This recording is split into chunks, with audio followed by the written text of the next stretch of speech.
there's a lot of people who've been here for the first days that are not here now, and I think they're tired. There's more and more people coming from other communities to help support this action, and I don't really know where this is going to go. I just kind of got some legs and started walking. There was no plan about what was going to transpire. People just said, "Hey, well, this is wrong what they're doing to them out there, and we can't just sit here and eat popcorn and watch them commit genocide out there." And people get uncomfortable with that, the idea of genocide, because they think it means trains and gas chambers, right? But when you remove a people from their territory, you remove them from their lands, that's an act against humanity. That's a crime against humanity. That's what they did, right? And they're justifying it because of energy. There's not a protest.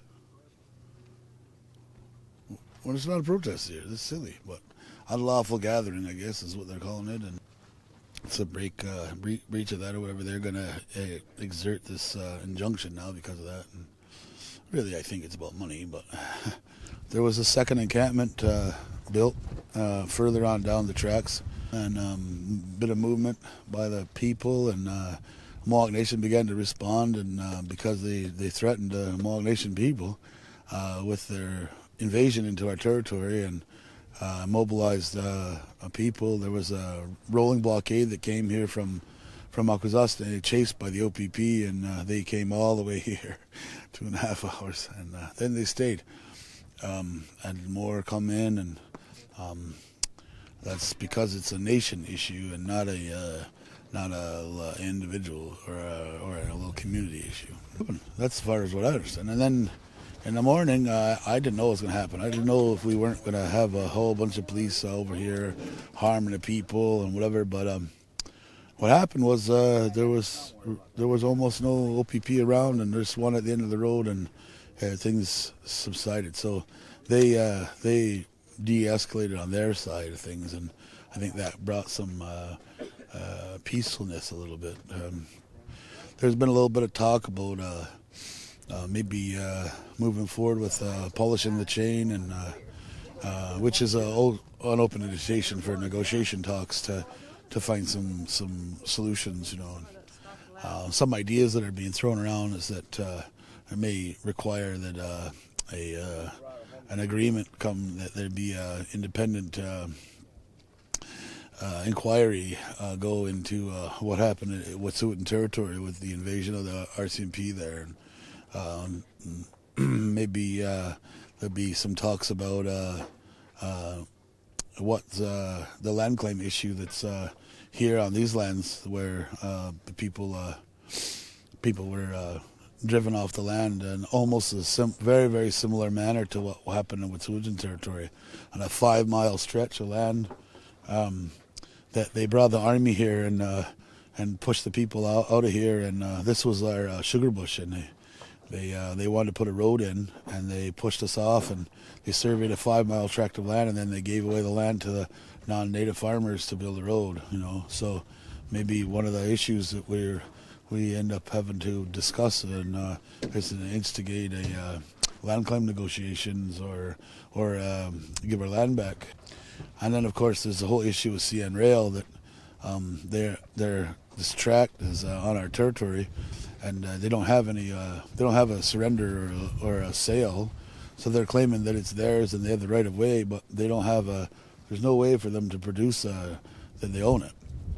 Therefore, their claim is illegitimate. So there needs to be discussion about that, and about how maybe our people, whether we want it to be here or not, and if so, what's the cost to travel across it? Maybe there needs to be a toll, and maybe there's some ways that we can find some solutions. I'm sure if CN was paying to cross, the people would be very unlikely to want to stop it. The Wet'suwet'en aren't First Nations, right? The Wet'suwet'en are a nation. It's their territory, and Canada doesn't have a treaty with them. And the Canadian Constitution says the Royal Proclamation 1763 is a founding document, and it says clearly that the land reserved for Indians are not are, they can't go in there. They can't do nothing about it unless they have a treaty with them. Then the Europeans can, his subjects or her subjects can go in there, right? But they don't have that. And Delgamuck said that as well, and that's theirs. So what they did by going in there and removing them is like hyper illegal. We didn't sell our land either. So that's similar to the Wet'suwet'en because they didn't give their land up either, their territory, and they didn't trade for trinkets or trade for protection or those sort of things, same as us. Also, their hereditary traditional governance structure is still intact, and very much the same for us.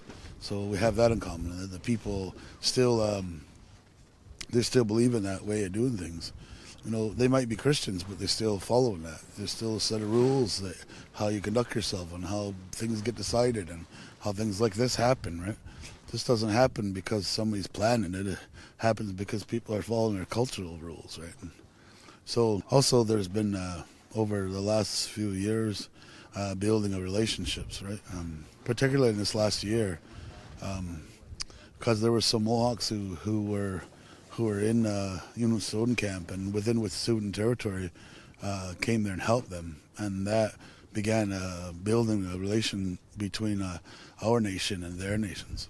Some of the clans of our nation have become so strongly feel connected and lovingful with them out there that they made public statements, and they made political outcry to the Crown regarding the RCMP and what they're doing, and that's part of what this is.